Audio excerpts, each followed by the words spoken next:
හැම දිනාටම තෙරුවන් සරණ ප්‍රාර්ථනා කරමින් අද නිකිණි පුන් පොහෝ දවස.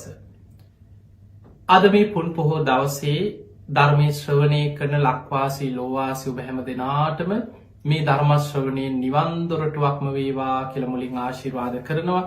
ඉතින් අද දවසේ මේ ධර්මානුශාසනාවේ පින්බර දායකත්වය මෙත් ටීවී මෙත් සදහම් දේශනාව ඔස්සේ සිදු කරන්නේ ඔස්ට්‍රේලියාවේ මෙල්බර්න් නුවර පදිංචි මනුජිත් සමන්ත මහත්මයා, හර්ෂණී දිසානායක මහත්මිය, කමායා දියණිය, හිමායා දියණිය කියන දියණිවරු දෙදෙනා ඇතුළු පවුලේ පින්වතුන්. එයාගේ ප්‍රධානම අරමුණ තමයි ගරුණීය දේශකයන් වහන්සේට අපට ආශිර්වාද ප්‍රාර්ථනා කිරීම, ලක්වාසී ලෝවාසී හැම දිනාටම ආශිර්වාද කිරීම, සුජීවත්ව සිටින මෑණිවරුන්ට නිදුක් නිරෝගී සම්පන්නිය තුනුරුවන්ගේ ආශිර්වාදයේ සැලසේවා කියලා ආශිර්වාද කිරීම, මිය පරලොව ගිය සියලු සංසාරගත ඥාතීන් මේ පින් අනුමෝදන් වෙලා සසර දුකින් අත මිදේවා කියන චේතනාවෙන් පින් අනුමෝදන් කිරීම. ඒ අරමුණෙන් තමයි අද මේ ධර්ම දානමය පින සිදු කරන්නේ. ඒ හැම දිනාටමත් ඔබ හැම දිනාටමත් මේ ධර්ම ශ්‍රවණය නිවන් දොරටුවක්ම වේවා කියලා මුලින්ම ආශිර්වාද ප්‍රාර්ථනා කරනවා. පින්තුනි, නිකිණි පුන් පොහොය.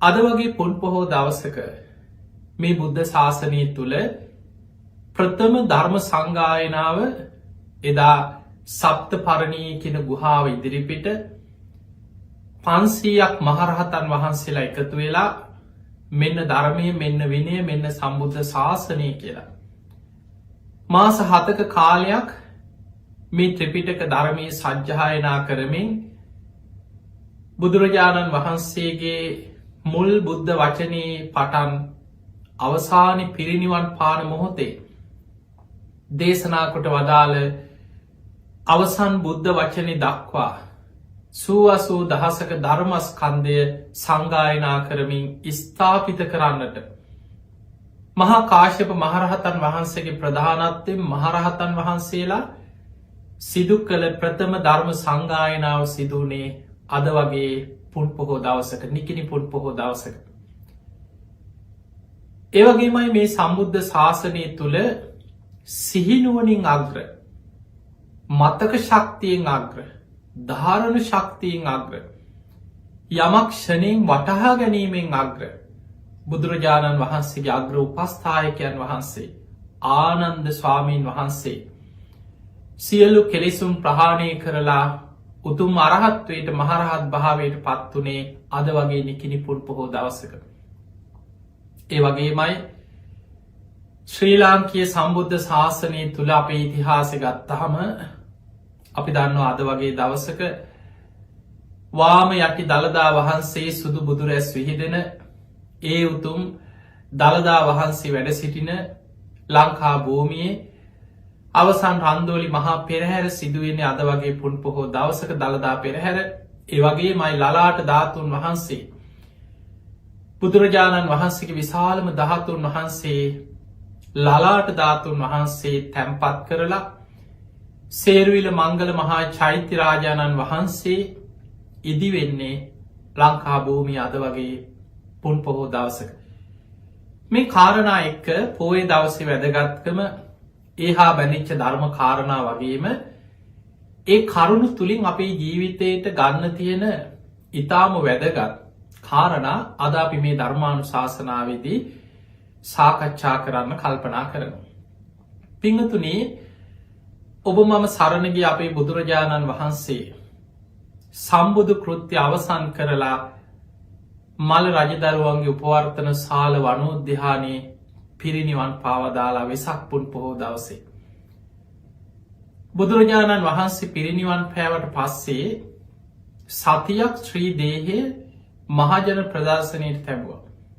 බොහෝ දඹදිව තලයේ රාජරාජ මහා මාත්‍යවරු, සද්ධාවන්ත සිව්වනක් ශ්‍රාවකයන් දින ගණනාවක් පුරා දිවාරෑ නොබලා බුදුරජාණන් වහන්සේගේ ශ්‍රී දේහේ ශ්‍රී ශරීරය වන්දනා කරගෙන ඔවුන් අවසාන වතාවට ශ්‍රී දේහයට වන්දනා කරගත්ත. දෙවියන් අහසේ ඉදම් මදාරාමල් ඉසිමින් පූජා පවත්තමින් ශ්‍රී දේහයට පූජා පැවැත්වෝ දින 7කට පස්සේ. බුදුරජාණන් වහන්සේ ආනන්ද හාමුදුරන්ට සිහිපත් කරා. ආනන්ද ස්වාමීන් වහන්සේ බුදුරජාණන් වහන්සේකින් අහනවා ස්වාමීනී භාග්‍යවතුන් වහන්ස තථාගතයන් වහන්සේ පිරිනිවන් පෑවට පස්සේ ශ්‍රී දේහයේ සම්බන්ධයෙන් අපි කටයුතු කරන්නේ කොහොමද?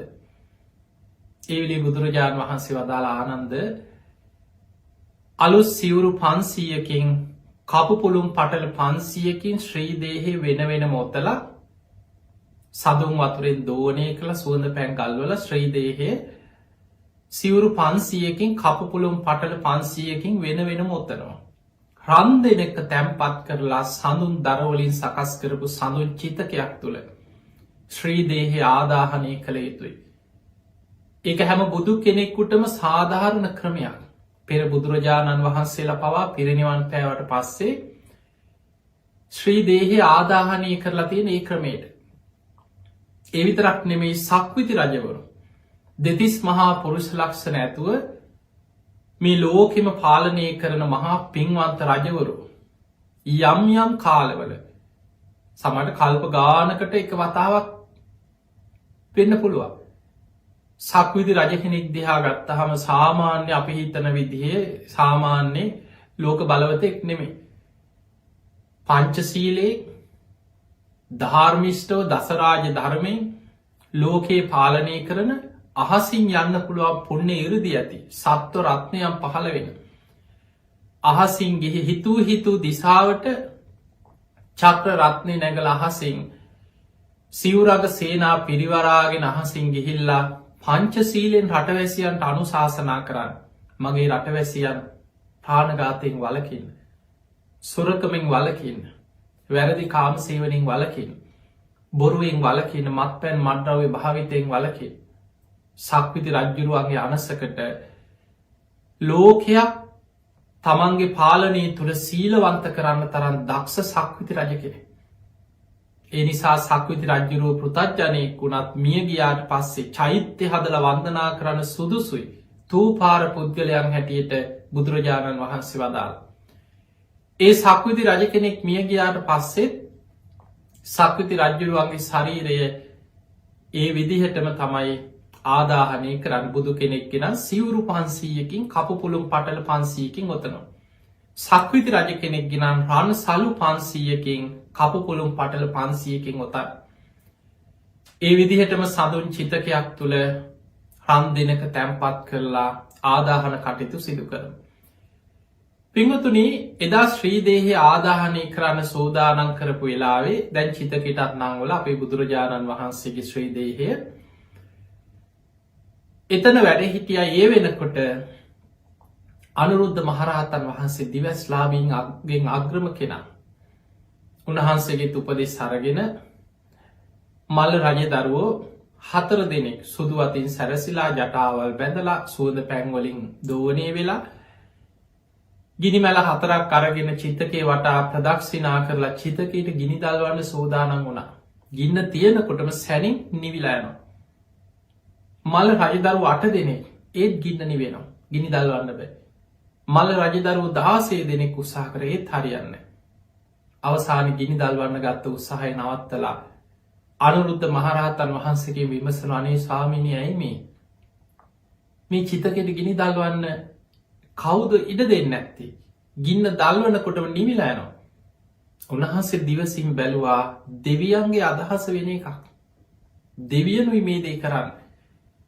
ඇයි ස්වාමීනි දෙවියන් ඉඩ දෙන්නේ නැත්තේ? උන්වහන්සේ දිවසින් දෙවියන් සමග සාකච්ඡා කළ දෙවියන්ගේ සිත දැනගෙන මල් රජදරුවන්ට කියනවා රජදරුවනේ මහා කාශ්‍යප මහරහතන් වහන්සේ සැරියුත් මුගලන් දෙනම බුදුරජාණන් වහන්සේ පිරිනිවන් පාන අවුරුද්ධකට පෙරයි පිරිනිවන් පාන. ඊළඟට මේ ශාසනයේ වැඩ ඉන්න ශ්‍රේෂ්ඨතම කෙනා තතිය ශ්‍රාවක මහා කාශ්‍යප මහරහතන් වහන්සේ බුදුහාමුදුරුව වගේම පෙනුමක් තිබ්බ කෙනෙක්. උන්වහන්සේට මහා පුරුෂ ලක්ෂණ 7ක් පිහිටලා තිබිලා තියෙනවා. අපේ බුදුරජාණන් වහන්සේට 32ක් තිබ්බා. දෙතිස් මහා පුරුෂ ලක්ෂණ. මහා කාශ්‍යප මහරහතන් වහන්සේ පාවානුවර ඉඳම් 500ක් භික්ෂූන් පිරිවරාගෙන බුදුරජාණන් වහන්සේ පිරිනිවන් පෑවා කියන පණවිඩේ උන්වහන්සේට දැනගන්න ලැබිලා. හැබැයි බොහෝ දුරක හිටියේ 500ක් ශිෂ්‍ය භික්ෂුන් වහන්සේලා සමග වඩිනවා කුසිනාරාවේ මල රජදරුවන්ගේ උපවර්තන ශාල වනයේට. ඒ ඈතින් වඩිනකොට උන්වහන්සේගේ හිතේ පැතුමක් තියෙනවා. අනේ මට බොහෝ කාලෙකින් බුදුරජාණන් වහන්සේව වන්දනා කරගන්න සිරිපතුල් වන්දනා කරගන්න බැරි වුණා. උන්වහන්සේ පිරිනිවන් පාලා.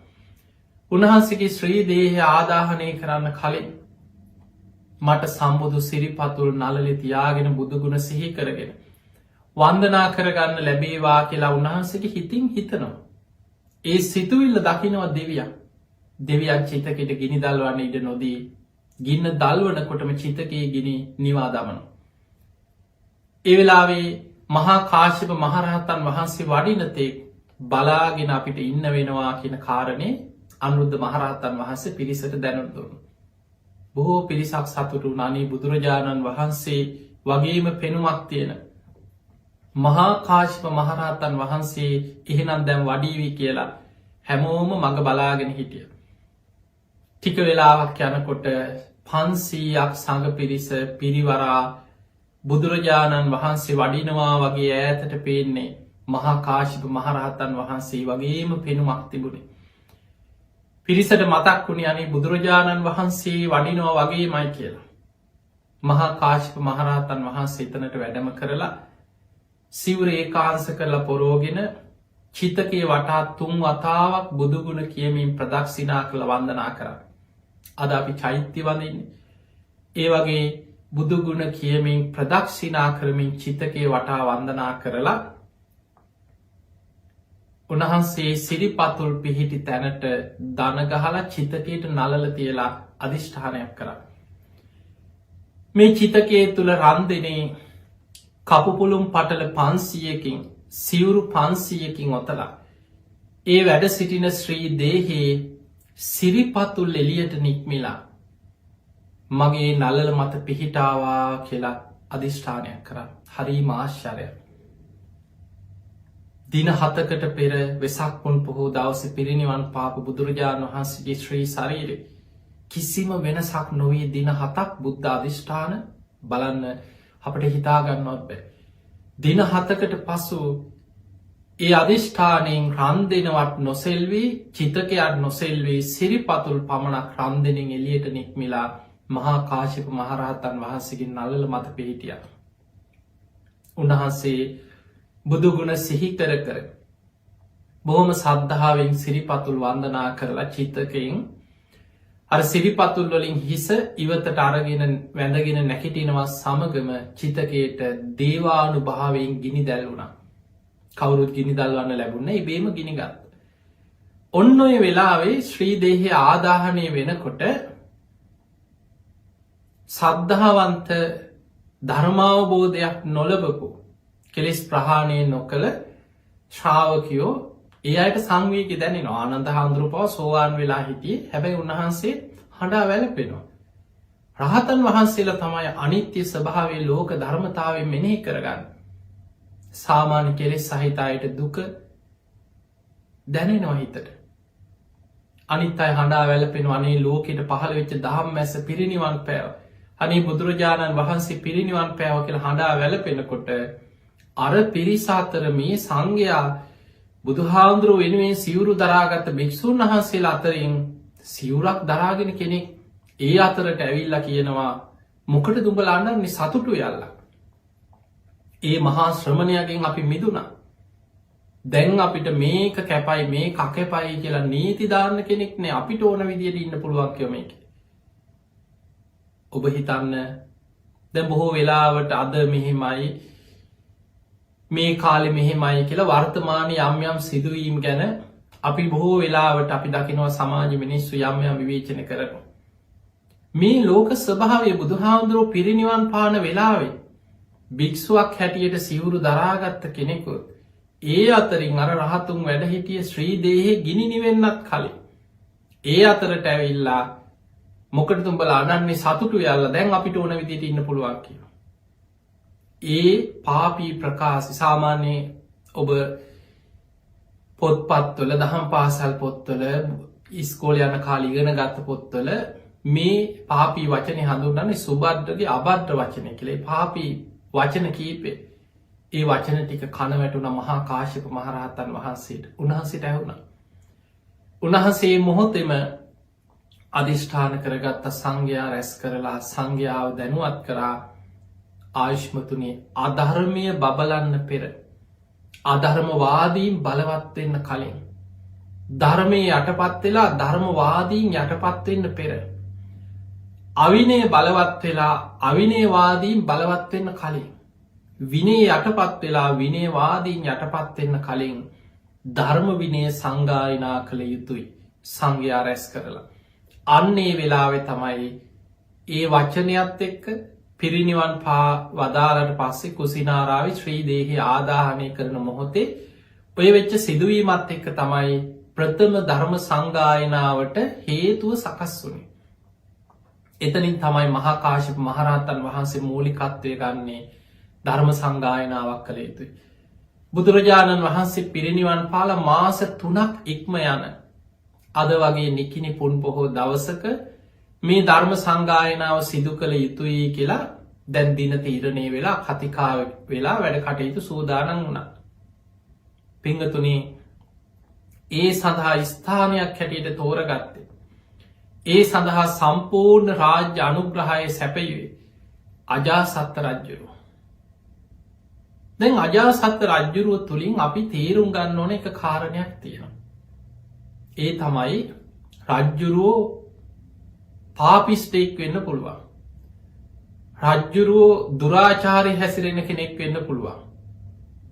රජ්ජුරුව ආනන්තරී අකුසලයක් කරගත්ත තමන්ගේම පියා මරල පීටරූ ගහතන අකුසලයක් කරගත්ත මරණින්මත්ය අපායන්න ඒ කාන්තෙන් අපායන කෙනෙ. එක බුද්ධ දේශනාව සඳහන් වෙනවා යමෙක් ආනන්තරී අකුසලයක් තමන්ගේ මව මැරීම පියා මැරීම රහතන් වහන්සේ නමක් ඝාතනය කිරීම බුදු කෙනෙකුගේ ශරීරයේ ලේසෙලවීම සංඝභේදේ එතකොට මෙවැනි පංචානන්තරී අකුසල් වලින් යම් අකුසලයක් යමෙක් සිදු කරලා තිබුණා ඒ ජීවිතේ ඉන්නකම් කාලා බීලා ඉඳී මනසෙන් දුක් වෙවි හරි. හැබැයි මරණින් මත්තේ ඊළඟ ජීවිතයේ කාන්තෙන් විපාක දෙන ගරුක කර්මය කල්පයක් මහා නිරේ අපාය දුක් විඳින සිද්ධ වෙන අකුසලයක්. හැබැයි එවැනි අකුසලයක් වුණා කියලා මේ බුද්ධ ශාසනය තුළ බුදුරජාණන් වහන්සේගේ ශ්‍රාවකයෝ හැටියට ඔය පව්කාර රජාට එන්න දෙන්න එපා අපේ ආරාමයට එහෙම කියලා සංඝයා ප්‍රතික්ෂේප කරේ නෑ. ඔය රජ්ජුරුවන්ට මේ අපේ ආරාමේ තහනම් එහෙම තහනම් නියෝග දැම්මේ නෑ. බුදුරජාණන් වහන්සේ පවා අජාසත් දැන් ඔබ දන්නවා මේ බුද්ධ ශාසනයේ පළවෙනි ආරාමය කරලා පූජ කරේ බිම්බිසාර රජ්ජුරුවෝ. බණහල සෝවාන් වුණා. බුදුහාමුදුරන්ගේ මුල් කාලේ අග්‍රදායකය. ඒ බිම්බිසාර රජ්ජුරුවන්ව තමයි වද දීලා මරලා රාජ්‍ය අත්පත් කරගන්නේ අජාසත්ත කුමාරයා. එතකොට ශාසනික වශයෙන් ගත්තහම එදා හිටපු ගිහි අයට සාමාන්‍ය තර්කානුකූලව සාමාන්‍ය හිතන කෙනෙකුට හිතෙන්න පුළුවන් මේ බුද්ධ ශාසනයට බුදුහාමුදුරන්ට අනේ මුල් කාලේ උච්චර උදව් කරපු මුලින්ම ආරාමේ හදර වේළුවනේ පූජ කරපු මේ සංඝයාට දන් පැන් දීපු බිම්බිසාර රජ්ජුරුවන්ව නේද වද දීලා හිරකුටියක දාලා මේ අජාසත්ත කියන මේ පාපිෂ්ඨ රජා මැරුවේ. ඒ නිසා සංඝයා ඔහු ප්‍රතික්ෂේප කළ යුතුයි. ඇයි බුදුහාමුදුරුවෝ ඒ කෙනාට එන්න දෙන්නේ? ඒ වගේ පව්කාර රජවරුන්ව ආරාමෙන් එලවන්න ඕන. ඔය වගේ තර්ක විතර්ක කෙනෙකුට ඇතිවෙන්න පුළුවන්. හැබැයි ඔහු කරන කර්මවල විපාක ඔහු අරගෙනයයි. බුදුරජාණන් වහන්සේ ශ්‍රාවකයන්ගේ ධර්මානුකුල භික්ෂූන් වහන්සේලාගේ ක්‍රමේ තමයි මිනීමරුවෙක් ළඟටාවත් ඔහුට ධර්මී කියන එක. ආනන්තරී අකුසලයක් කරපු කෙනෙක් ආවත් ඔහුට හිත හදාගන්න ඒ මොහොතට ඔහුගේ විපාක ඔහු අරගෙන යනවා. හැබැයි ඔහුට ධර්මය කියල ඔහුගේ හිත සනසන එක. කවුරුවාවට රජාවනත් හිඟන්නෙක් වුණා සාමාන්‍ය මනුස්සයෙක් වුණත් පූජනීය තැනකට සිද්ධස්ථානයකට භික්‍ෂූන් වහන්සේලා මුණ ගැහෙන්න බුදුහාදුරු මුණ ගැහෙන්න ඒ එන හැම කෙනාටම ධර්මයෙන් අනුශාසනා කිරීම බුදුරජාණන් වහන්සේගේ ශ්‍රාවකයන්ගේ යුතුකම. එතකොට එදා බුදුරජාණන් වහන්සේ අජාසත්ත රජතුමාට පිහිට වුණ බුදුහාමුදුරුවෝ ප්‍රතික්ෂේප කරන ඔහු තමන්ගේ වරද පිළිගෙන බුදුරජාණන් වහන්සේ ඉදිරියේ හඬා වැළපෙමින් තමන්ගෙන් වෙච්ච වැරදි අඩුපාඩු බුදුරජාණන් වහන්සේ ඉදිරියේ පාපොච්චාරණය කරමින් හඬා වැළපුණ බුදුරජාණන් වහන්සේ ඔහුට දහම් දෙසු දේශනාව බුද්ධ දේශනාවල බොහෝ සූට දේශනා ප්‍රමාණයක් තියෙන අජාසත්ත රජ්ජුරුවන්ට බුදුහාමුදුරු දේශනා කරපු දේශනා.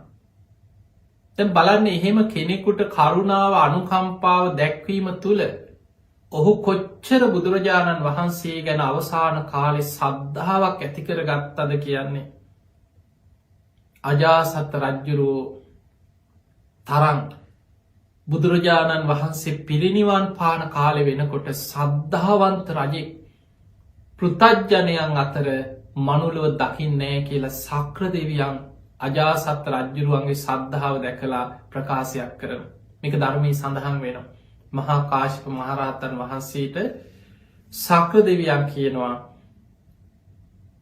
පෘතජ්ජනයන් අතර ඒකට හේතුව සෝවාන් වෙන්න පෙර පිනක් තිබිලා තියෙනවා. හැබැයි ඊට පෙර පාපමිට්ට සේවනය නිසා පීටරු ගාතන අකුසලයක් කරගෙන සෝවාන් වෙන්න තිබ පින වහගත්ත. ආනන්තරය අකුසලයක් කරපු කෙනෙකුට ඒ ජීවිතයේ ධර්මය අවබෝධ කරන්න තියෙන අවස්ථාව වැහිලෑනු. හැබැයි පෘතජ්ජනයෙක් හැටියට වුණත් සද්ධාවෙන් බුදුරජාණන් වහන්සේ වැඩ සිටිය කාලේ ඒ තරන් කෙනෙක් මනුලොව හිටිය නෑ කිය අන්තිම කාල. පිංගතුනි බුදුරජාණන් වහන්සේ පිරිනිවන් පෑවා කියෙන ආරංචි අජාසත්ත රජ්ජුරුවන්ට කන වැටෙද්දේ. රාජික අමාතරු කල්පනා කරම් මේ පණවිඩේ නං රජ්ජුරුවන්ට කියද රජ්ජුරු මැරිල වැටෙන්න්නත් පුළුව. රජ්ජුරුවට මේ වගේ අසනීපයක් තියෙනවා. ඒ නිසා බේත් ඔරු 3ක් හදලා ඒ බේත්තොරුවට කරවටක් බස්සලා රජ්ජුරුවන්ට වෛද්‍යවරු වට කරගෙන තමයි පණවිඩේ දැනුම් දුන්නේ 3 වතාවක් සිහිසුන් වුණා කියෙන්. ඒ අජාසත්ත රජ්ජුරුව තමයි ප්‍රථම ධර්ම සංගායනාවට රාජ්‍ය අනුග්‍රහය දුන්නේ. එහෙමනම් අද ඔබ මම මේ බණහන්නේ බුදුරජාණන් වහන්සේ පිරිනිවන් පාලා අවුරුදු 2560 ගානක් පුරා අද අපි බුද්ධ දේශනා පොත්පත්වලින් හරි ශ්‍රවණය කරන්නේ කියවන්නේ මේ ධර්මය ආරක්ෂා වුණේ 80,000ක ධර්මය සංගායනා කරන්න එදා සම්පූර්ණ රාජ්‍ය අනුග්‍රහය දෙමින් ඒ කටයුතු සියල්ල සංවිධානය කරන්න මූලිකත්වය ගත්තේ මේ අජාසත්ත රජ්ජුරු. බලන්න රජ කෙනෙක් සම්බුද්ධ ශාසනය තුළ අර වගේ ආනන්තරය අකුසල් කරපු රජ කෙනෙක්. සාමාන්‍ය ගත්තු මිනී මරුවේ තමන්ගේ පියාමරපු රජේ බුදුහාන්දුරන්ටත් මුල් කාලෙ හතුරුකං කරපු රජේ. දේවදත්තත් එක්ක එකතු වෙලා බුදුරජාණන් වහන්සේ මරන්න තරම් සැලසුම් හදපු රජෙක් මේ. හැබැයි ඒ රජ්ජුරුවන්ම මොන තරම් දමනය කරලා ඔහුගේ ජීවිතයේ ඒ පාපී අකුසල් මොන තරම් ජීවිතය වෙනස් කරන්න මේ උතුම් ධර්මය බුදුරජාණන් වහන්සේට ශ්‍රාවකයන්ට මේ ධර්මයට හැකියාව ලැබුණත්. පිංහතුනි අද වගේ නෙකිනි පුන් පොහෝ දවසක 500ක් මහරහතන් වහන්සේලා සංවිධානය වුණා මේ ධර්ම සංගායනාව සිදු කර. සප්ත පරණී ගුහාව ඉදිරිපිට අදත් දඹදිව ගිය කෙනෙකුට රජ ගහනුවර සප්ත පරණී ගුහාව පිහිටි තැන එතන ඉදිරිපිට දකින්න පුළුවන්. බොහෝ අය ගිහිල්ල වන්දනා කරලා ස්ථානයට ගිහිල්ල ඒ ධර්ම සංගායනාව පවත්වපු ආකාරය සිහි කරලා වන්දනා කරලා එනවා. ඒ ගුහාව ඉදිරිපිට මේ ගුහාව අස්සේ නෙමේ ඉදිරිපිට හදපු මණ්ඩපයක් මත තමයි ඒ සංගායනාව සිදුවනේ. එතකොට මේ වෙනුවෙන් එදා වැඩහිටිය ශේෂ්ඨතම මහරහතන් වහන්සේලා 500ක් තෝරගත්ත. හැබැයි ආනන්ද හාමුදුරුවෝ අවශ්‍යම කෙනෙක් උන්වහන්සේ වෙනකොට සෝවාන් කෙනෙක් හැටියට විතරයි හිටි. බුදුහාමුදුරුවෝ පිරිනිවන් පානකොට ආනන්ද හාමුදුරුවෝ රහත් වෙලා හිටියේ නෑ. භික්ෂූන් වහන්සේලා ආනන්ද හාමුදුරුවන්ව උනන්දු කරා. ආනන්දය සංගායනාවට සියල්ල දැන් සූදානම්. ලබන ඇසල නිකිනිපුන් පොහෝ දවසේ සංගායනාව පැවැත්වෙනවා. සප්ත පරණී ගුහාව ඉදිරිපිට. ඔබ නැතුව මේක කරන්න බෑ. ඔබ තමයි ධර්මය දරාගත්ත කෙනා, ධර්ම භාණ්ඩාගාරිකයන් වහන්සේ. ඔබ තමයි ධර්මය හොඳින් මතක තියාගෙන 84,000ක ධර්මස්කන්ධය දරාගෙන ඉන්නේ. ඔබ අවශ්‍යම කෙනෙක්. නමුත් ඔබ කෙලෙස් සහිත කෙනෙක් හැටියට සංගායනාවේ වාඩි වුණොත් අනාගතයේ කවුරු හෝ අන්‍ය තීර්ථකයන් මේ ශාසනයට චෝදනා කරන්න බලාගෙන ඉන්න අය අනාගතයේ හරි කියාවි ඔය සංගායනාවේ කෙලෙස් සහිත අයත් වාඩි වෙලා හිටිය. ආනන්ද හාමුදුරුවෝ මුල් කර ඇඟිල්ල දික් කරාවි. ඒ නිසා සතර අගතියෙන් යුක්තයි. ඔය සංගායනාවට තමන්ගේ අදහසුත් දාලා ඔය ඕක හරියට පිළිගන්න බෑ කියලා කවුරු හරි චෝදනා කරයි.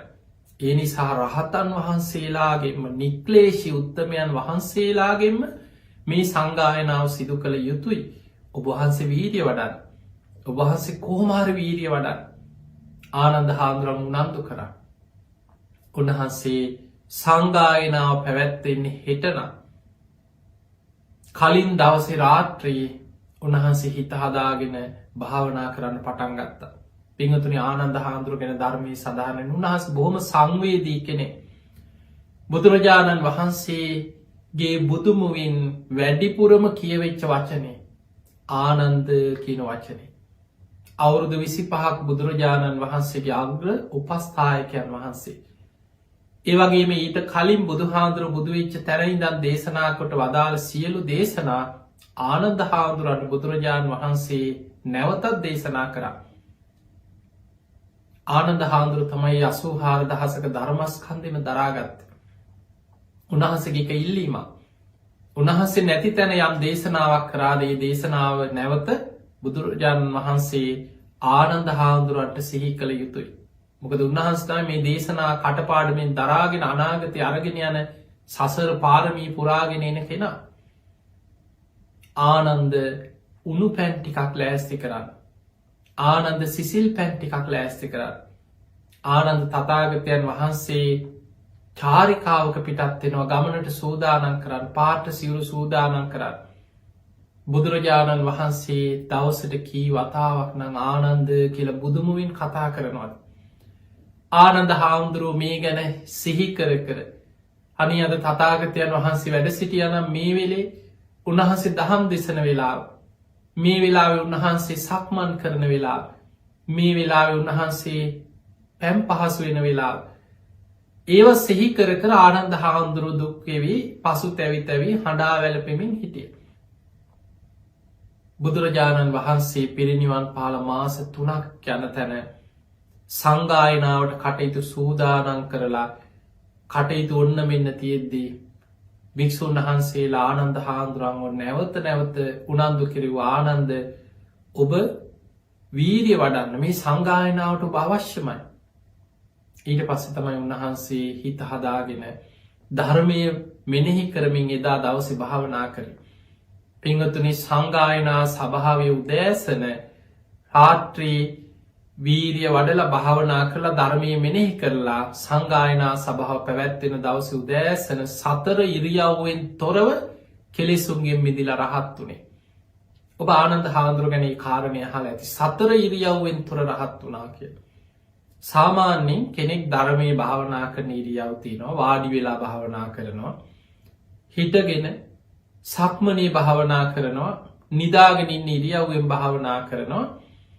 මෙන්න මේ ඉරියව් 4 තිට්ටන් චරන් නිසින්නවා සයානවා භාවනා කරන ඉරියව් 4.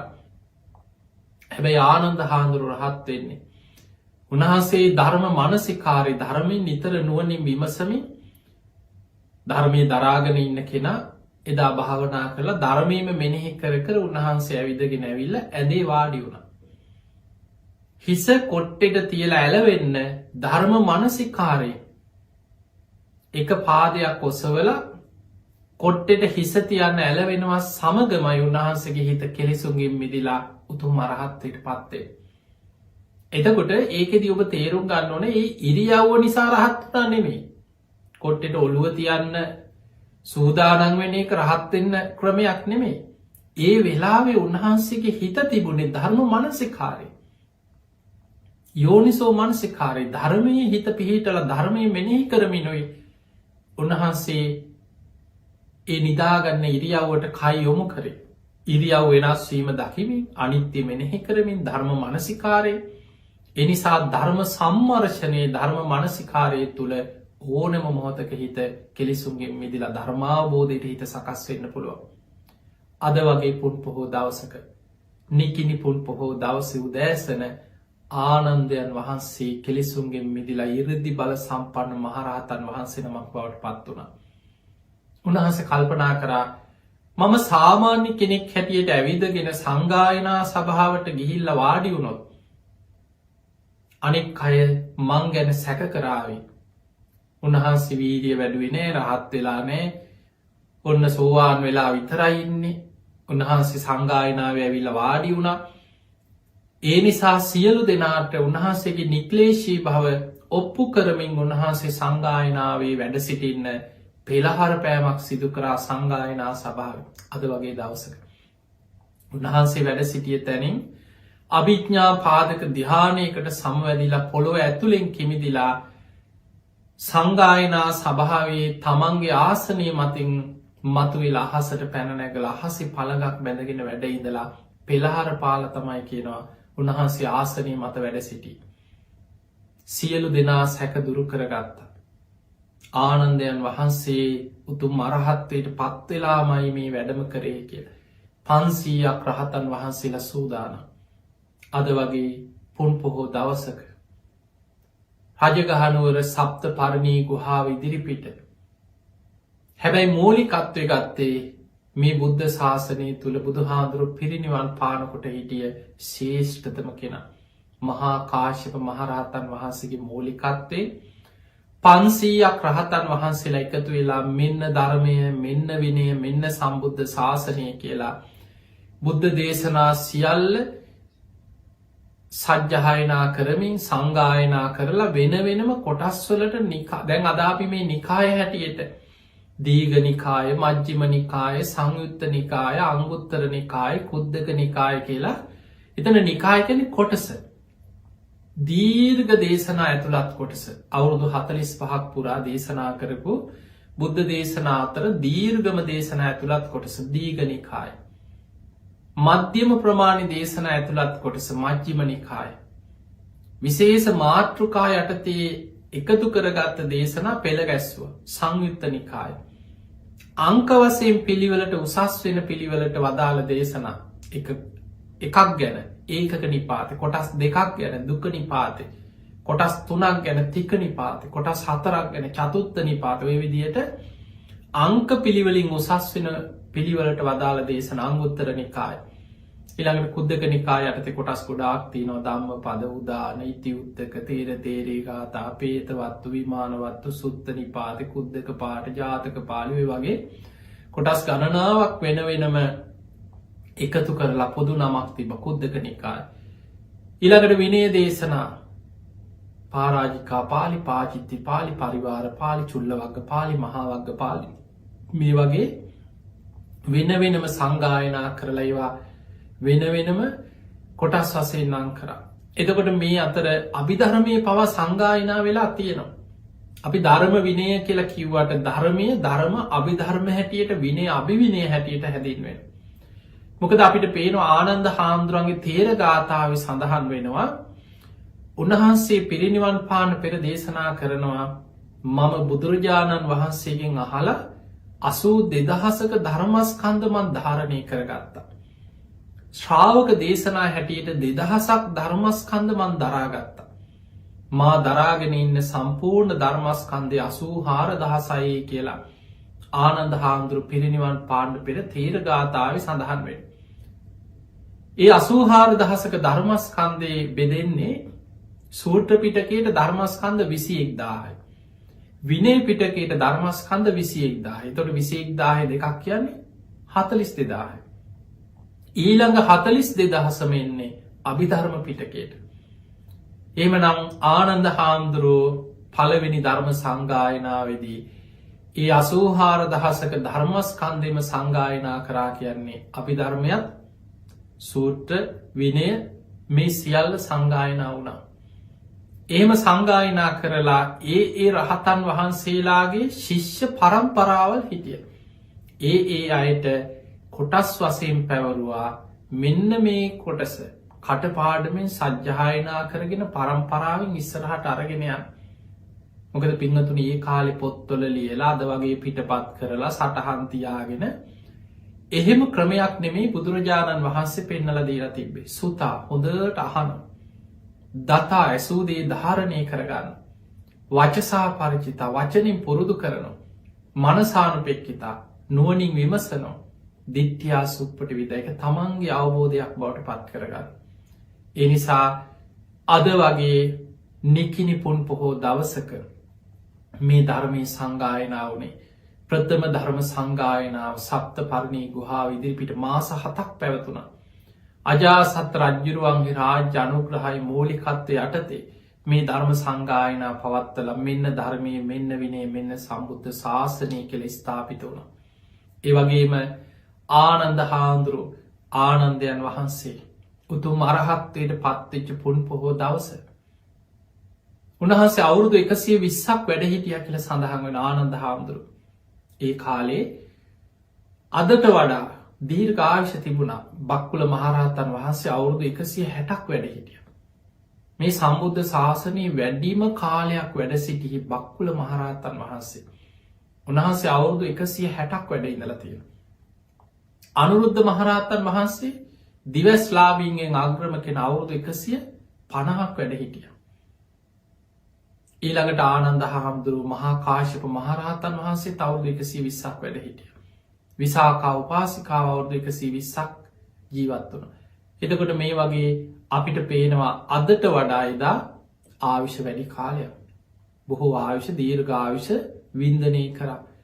තිය අතර විශේෂෙන් බක්කුල මහරහතන් වහන්සේ ගැන සිහිපත් කරද්දී අද නිකිනි පුන් පොහෝ දවසේ හවස් වරුවේ ඔබ දන්න අපි හොරණ සීල ස්වාරණ ගිලම් භික්ෂු මධ්‍යස්ථාන පුුණ්‍ය භූමිය ගිලම් භික්ෂූන් වහන්සේලා වෙනුවෙන් රෝහලක් බඳු ආයතනයක් අපි ඉදි කරලා භික්ෂූන් වහන්සේලා 35 නමක් පමණ නීවාසිකව නවත්තගෙන සියලු වෛද්‍ය ප්‍රතිකාර කරමින් අපි ආයතන පවත්තගෙන යන මේ අසීරු කාලයක් අපි කාටත් අමාරුයි.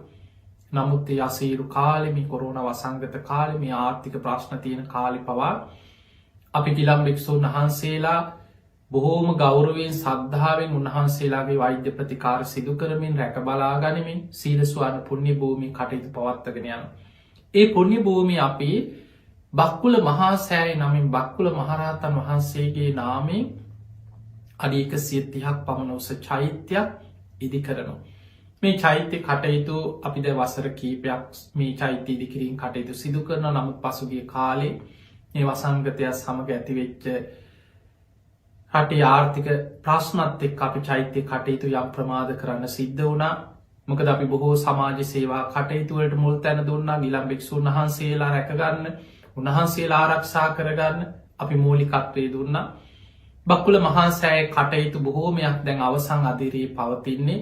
ති ලබන වර්ෂය වෙනකොට බක්කුල මහන්සෑය සම්පූර්ණයෙන් අවසන් කළ සම්බුද්ධ ශාසනයට පූජ කරන්න අපි කටයුතු සිදු කරනවා.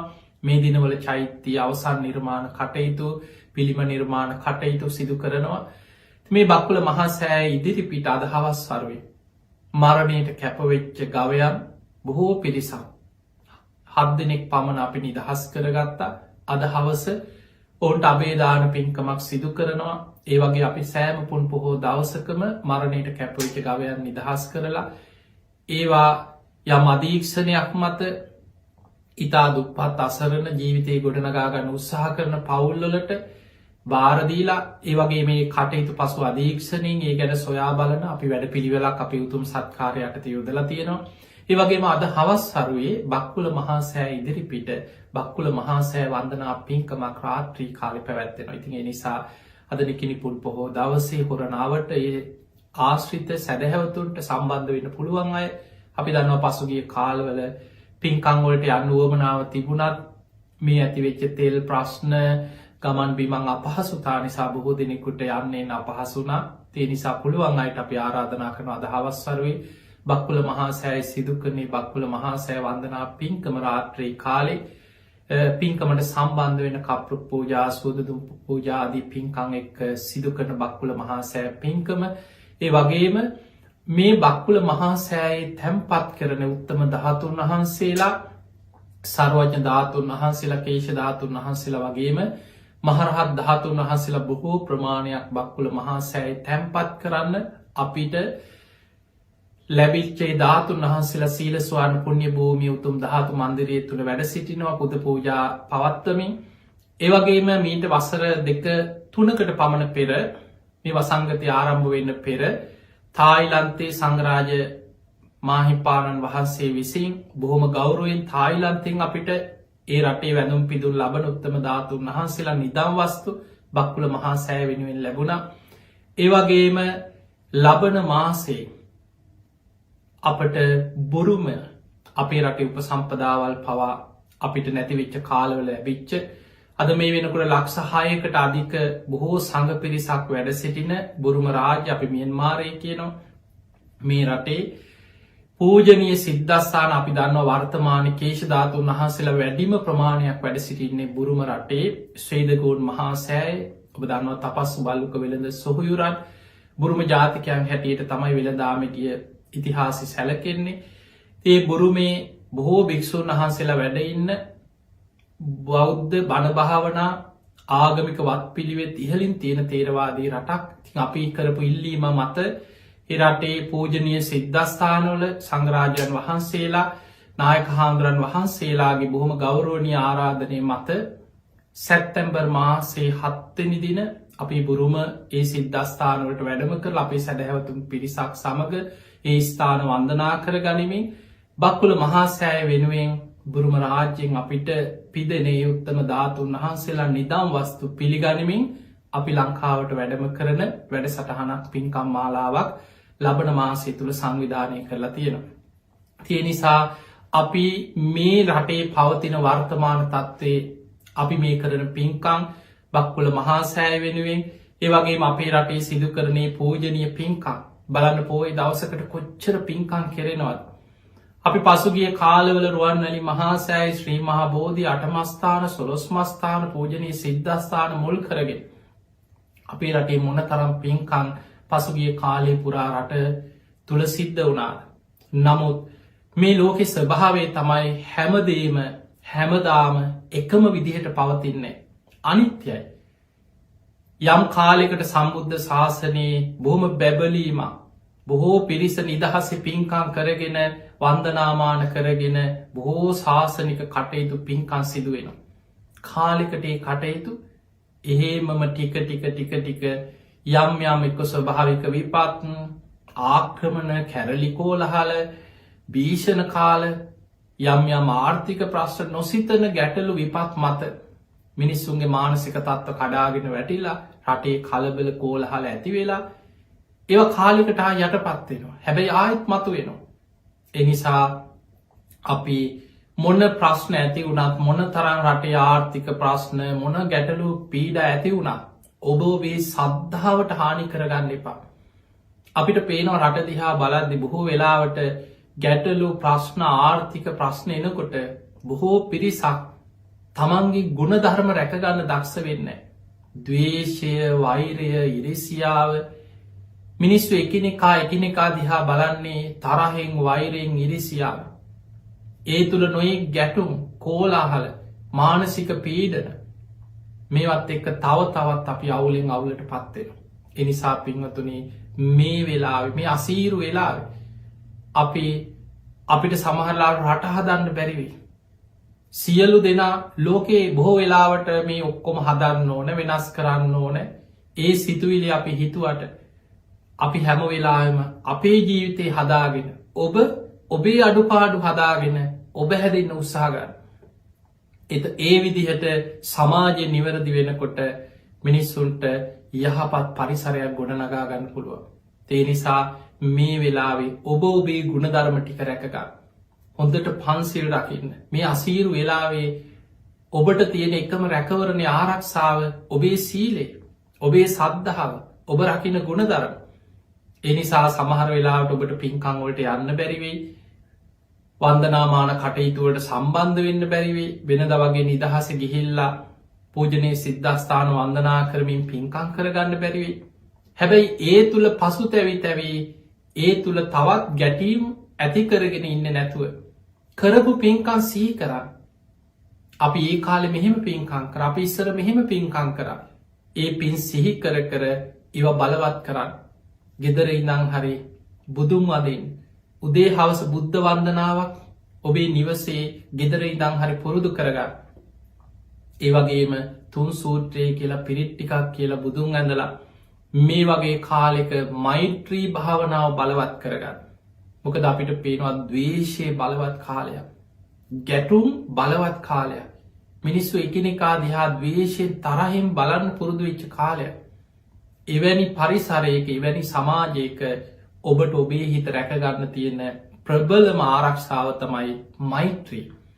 එනිසා මෛත්‍රිය පුරුදු කරන්න.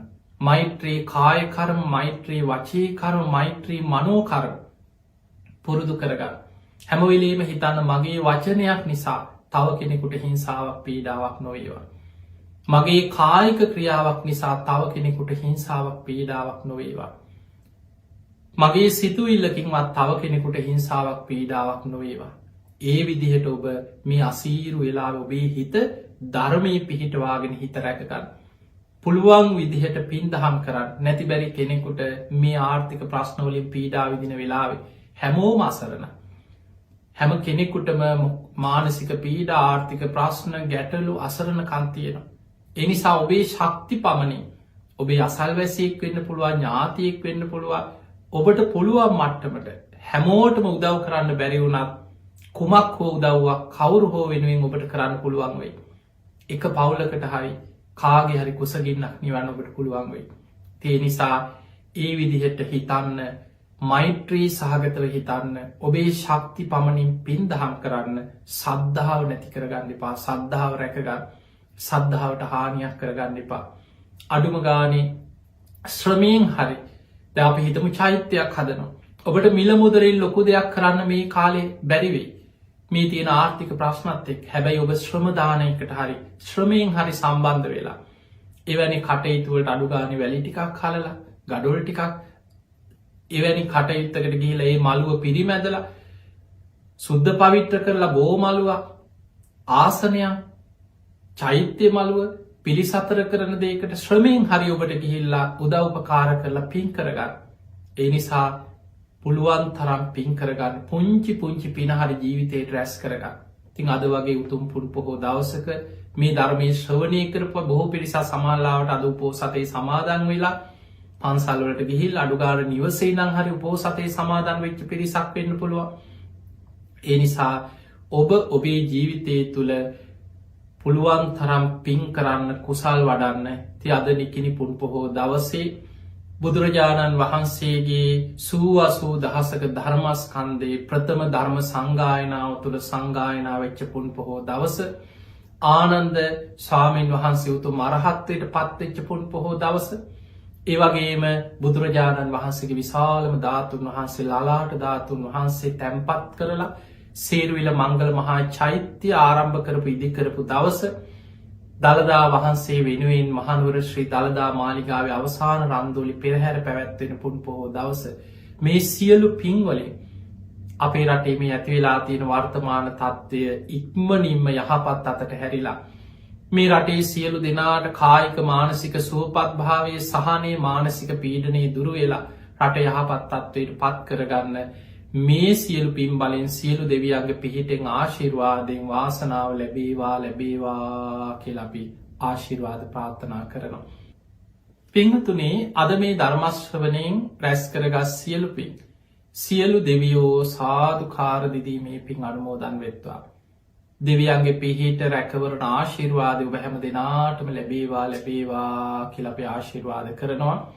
තින් අද මේ ධර්මානු ශාසනාවේ පින්බර දායකත්වය දැරුවේ ඔස්ට්‍රේලියාවේ මෙල්බර්න් නගරයේ සිටින මනුජී සමන්ත මහත්මා හර්ෂණී දිසානායක මහත්මිය කමායා සහ හිමායා කියන දියනිවරු ඇතුළු පවුලේ පින්වතු. ඒ හැම දෙනාටමත් ඒ අයගේ සුජීවත්ව ඉන්න මෑනිවරුන්ටත් පවුලේ හැම දෙනාට පට්නි දුක් නීරෝගේ සම්පත්තිය තුනුරුවන්ගේ ආශිර්වාදය උතුම් ධර්මාවබෝධයම ලැබේවා කියලා අපි ආශිර්වාද ප්‍රාර්ථනා කරනවා. ඒ අයගේ ප්‍රධානම අරමුණ ගෞරවනීය දේශකයන් වහන්සේට නිදුක් නිරෝගී සම්පන්නිය ලැබේවා කියලා අපට ආශිර්වාද කිරීම. ඒ වගේම ලක්වාසී හැම දෙනාටම මේ මොහොතේ නිදුක් නිරෝගී සම්පන්නිය කායික මානසික සුවපත් භාවය ලැබේවා කියලා අපේ රටවාසීන්ට ආශිර්වාද කිරීම. සුජීවත්ව ඉන්න මෑණිවරුන්ට නිදුක් නිරෝගී සම්පන්නිය තුනුරුවන්ගේ ආශිර්වාදයේ දීර්ඝායුෂ ලැබේවා කියලා එන් සුජීවත්ව ඉන්න මෑණිවරුන්ට පින්දීම. ඒ වගේම සංසාරගත මිය පරලෝකීය සියලු ඥාතීන් මේ පින් අනුමෝදන් වෙලා සංසාර දුකින් අත මිදේවා කියලා මේ ඥාතීන්ට පින් දෙනවා. ඔබ හැම දෙනාටමත් ධර්මයේ ශ්‍රවණය කළ ලක්වාසී ලෝවාසී හැම දෙනාටම ධර්මාවබෝධය පිණිස මේ පින උපකාරයක් වේවා කියන ප්‍රාර්ථනාවෙන් ආශිර්වාද කිරීම ධර්ම දේශනාවේ අරමුණ. ඉතින් එහෙමනම් ඔබ හැම දෙනාටමත් දායකත්වයේ දරූ මනුජී සමන්ත මහත්මයා ඇතුළු පවුලේ හැම දෙනාටමත් උතුම් ධර්මාවබෝධයේ පිණිස මේ පින පාරමිතාවක් ආශිර්වාදයක්ම වේවා කියලා අපි ආශිර්වාද කරනවා. ආකාසට්ඨා චුම්මට්ඨා දේවා නාග මහිද්దికා පුඤ්ඤන්තං අනුමෝදිත්වා චිරන් රක්ඛන්තු ලෝක සාසනං. ආකාසට්ඨා චුම්මට්ඨා දේවා නාග මහිද්దికා පුඤ්ඤන්තං අනුමෝදිත්වා චිරන් රක්ඛන්තු දේශනං. ආකාසට්ඨා චුම්මට්ඨා දේවා නාග මහිද්దికා පුඤ්ඤන්තං අනුමෝදිත්වා චිරන් රක්ඛන්තු ත්වං සදා. හැම දිනාටම සම්මා සම්බුදු සරණයි.